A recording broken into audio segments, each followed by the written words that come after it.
ആകാശവാണി.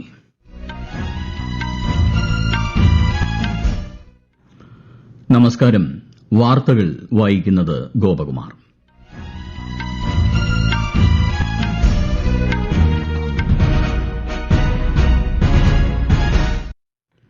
പ്രധാന വാർത്തകൾ. ശുചിത്വത്തിലൂടെ മാത്രമാണ് രാജ്യത്തെ വികസിതവും ആരോഗ്യകരവുമാക്കി മാറ്റാൻ സാധിക്കുന്നതെന്ന് രാഷ്ട്രപതി ദ്രൌപദി മുർമു. ഒരു രാജ്യം ഒരു തെരഞ്ഞെടുപ്പ് തീരുമാനം ഇന്ത്യൻ ജനാധിപത്യത്തെ ചടുലവും പ്രാതിനിധ്യപരവുമാക്കുമെന്ന് പ്രധാനമന്ത്രി നരേന്ദ്രമോദി. എംപോക്സ്, നിപ രോഗബാധ സ്ഥിരീകരിച്ച മലപ്പുറത്ത് പ്രതിരോധ നടപടികൾ ഊർജിതമാക്കി ആരോഗ്യവകുപ്പ്. ജമ്മു കാശ്മീരിൽ ഒന്നാംഘട്ടം നിയമസഭാ തെരഞ്ഞെടുപ്പിൽ 61% റെക്കോർഡ് പോളിംഗ്. ബിജെപി പ്രചാരണത്തിനായി പ്രധാനമന്ത്രി നരേന്ദ്രമോദി ഇന്ന് ജമ്മു കാശ്മീരിലെത്തും.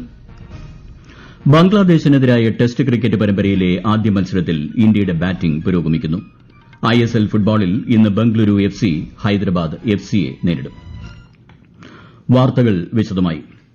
സ്വച്ഛതാ അഭിയാൻ കഴിഞ്ഞ 10 വർഷത്തിനിടെ ദേശവ്യാപക യജ്ഞമായി മാറിക്കഴിഞ്ഞതായി രാഷ്ട്രപതി ദ്രൌപദി മുർമു. ശുചിത്വത്തിലൂടെ മാത്രമേ രാജ്യത്തെ വികസിതവും ആരോഗ്യകരവുമാക്കി മാറ്റാൻ സാധിക്കൂ എന്ന് ശ്രീമതി മുർമു പറഞ്ഞു. മധ്യപ്രദേശിലെ ഉജ്ജയിനിൽ സഫായി മിത്ര സമ്മേളനത്തെ അഭിസംബോധന ചെയ്യുകയായിരുന്നു രാഷ്ട്രപതി. സ്വച്ഛതാ അഭിയാനിലൂടെ രാജ്യത്ത് അഭൂതപൂർവമായ മാറ്റം കൊണ്ടുവരാൻ സാധിച്ചതായും ശ്രീമതി മുർമു പറഞ്ഞു.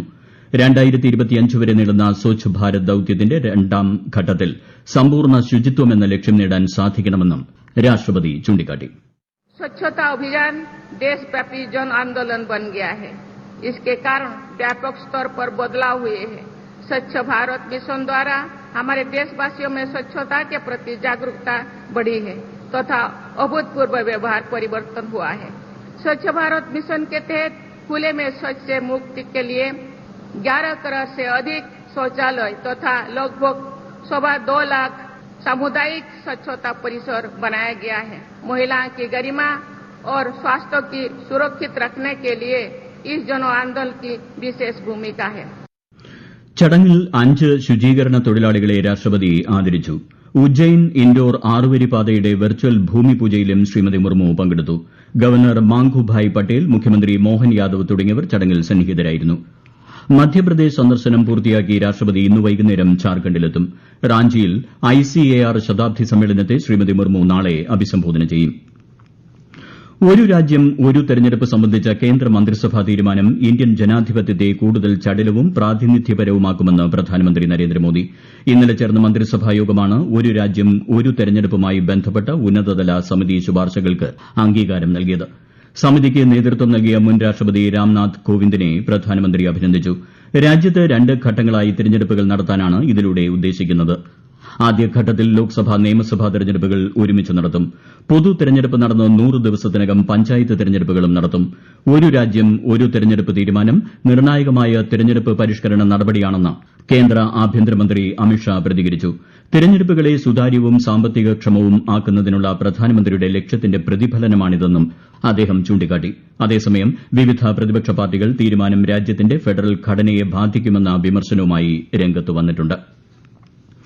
വഖഫ് ഭേദഗതി ബിൽ 2024 സംബന്ധിച്ച് സംയുക്ത പാർലമെന്ററി സമിതി യോഗം ന്യൂഡൽഹിയിൽ ആരംഭിച്ചു. പാർലമെന്റ് മന്ദിരത്തിൽ ഇന്നും നാളെയുമായി നടക്കുന്ന യോഗത്തിൽ ന്യൂനപക്ഷ മന്ത്രാലയ പ്രതിനിധികളും വിദഗ്ധരും അഭിപ്രായങ്ങൾ രേഖപ്പെടുത്തും. സംയുക്ത പാർലമെന്ററി സമിതിയുടെ ശുപാർശകൾ പാർലമെന്റിന്റെ ശൈത്യകാല സമ്മേളനത്തിന്റെ ആദ്യ ആഴ്ചയിൽ സമർപ്പിക്കാനാണ് നിർദ്ദേശം. കഴിഞ്ഞ സമ്മേളനത്തിൽ കേന്ദ്രമന്ത്രി കിരൺ റിജിജുവാണ് ലോക്സഭയിൽ വഖഫ് ഭേദഗതി ബിൽ അവതരിപ്പിച്ചത്. ബില്ല് കൂടുതൽ ചർച്ചകൾക്കായി സംയുക്ത പാർലമെന്ററി സമിതിക്ക് വിടുകയായിരുന്നു. ജമ്മു കാശ്മീരിൽ ഇന്നലെ നടന്ന ഒന്നാംഘട്ടം നിയമസഭാ തെരഞ്ഞെടുപ്പിൽ 61% റെക്കോർഡ് പോളിംഗ്. കഴിഞ്ഞ 35 വർഷത്തിനിടയിലെ ഏറ്റവും ഉയർന്ന പോളിംഗാണ് രേഖപ്പെടുത്തിയതെന്ന് കേന്ദ്ര തെരഞ്ഞെടുപ്പ് കമ്മീഷൻ വ്യക്തമാക്കി. 80.14% പേർ വോട്ട് ചെയ്ത കിഷ്ത്വാർ ജില്ലയിലാണ് ഏറ്റവും കൂടുതൽ പോളിംഗ് രേഖപ്പെടുത്തിയത്. 71.34% പോളിംഗ് രേഖപ്പെടുത്തിയ ദോഡ ജില്ലയാണ് 2ാം സ്ഥാനത്ത്. പുൽവാമ, ഷോപ്പിയാൻ, ഗുൽഗാം, കിഷ്ത്വാർ, അനന്തനാഗ്, റംബാൻ, ദോഡ എന്നീ 7 ജില്ലകളിലെ 24 നിയമസഭാ മണ്ഡലങ്ങളിലാണ് ഇന്നലെ വോട്ടെടുപ്പ് നടന്നത്. പൊതുവെ സമാധാനപരമായിരുന്നു വോട്ടെടുപ്പ്. ഉയർന്ന പോളിംഗ് ശതമാനം രേഖപ്പെടുത്തിയതിൽ ജമ്മു കാശ്മീർ ലഫ്റ്റനന്റ് ഗവർണർ മനോജ് സിൻഹ വോട്ടർമാരെ അഭിനന്ദിച്ചു.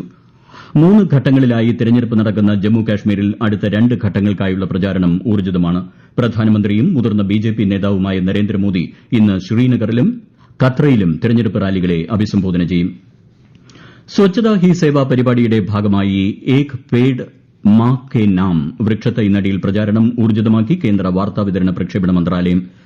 ഇതുവരെ മന്ത്രാലയത്തിന്റെ വിവിധ ഫീൽഡ് ഓഫീസുകൾ വഴി 7000 വൃക്ഷത്തൈകൾ നട്ടു.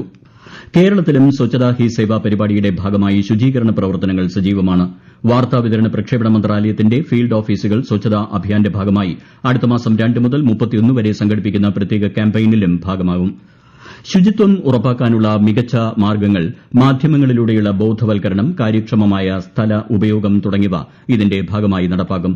ഒരുക്കങ്ങളുടെ പുരോഗതി വാർത്താവിതരണ സെക്രട്ടറി സഞ്ജയ് ജാജുവിന്റെ നേതൃത്വത്തിൽ അവലോകനം ചെയ്തിരുന്നു. ഈ വാർത്തകൾ ആകാശവാണിയിൽ നിന്ന്. ആകാശവാണി വാർത്തകളും വാർത്താധിഷ്ഠിത പരിപാടികളും all India radio news Thiruvananthapuram എന്ന യൂട്യൂബ് ചാനലിൽ ലഭ്യമാണ്. കൂടുതൽ വാർത്തകൾക്കായി all India radio news Thiruvananthapuram എന്ന ഫേസ്ബുക്ക് പേജും @ARnews_TVM എന്ന എക്സ് ഹാൻഡിലും സന്ദർശിക്കാം. സംസ്ഥാനത്ത് എംപോക്സ് സ്ഥിരീകരിച്ച സാഹചര്യത്തിൽ ജാഗ്രത ശക്തമാക്കി ആരോഗ്യവകുപ്പ്. മറ്റ് രാജ്യങ്ങളിൽ നിന്ന് എത്തുന്നവർ ഉൾപ്പെടെ രോഗലക്ഷണമുണ്ടെങ്കിൽ ചികിത്സ തേടണമെന്നും ആരോഗ്യവകുപ്പിന്റെ വിവരം അറിയിക്കണമെന്നും നിർദ്ദേശിച്ചിട്ടുണ്ട്. രോഗം ബാധിച്ച വ്യക്തിയുമായി മുഖാമുഖം വരിക, നേരിട്ട് തൊലിപ്പുറത്ത് സ്പർശിക്കുക, ലൈംഗിക ബന്ധം, കിടക്ക, വസ്ത്രം എന്നിവ സ്പർശിക്കുക, സുരക്ഷാ മാനദണ്ഡങ്ങൾ പാലിക്കാതിരിക്കുക തുടങ്ങിയവയിലൂടെയാണ് എംപോക്സ് പകരുന്നത്. വായുവിലൂടെ പകരുന്ന ഒരു രോഗമല്ല ഇത്.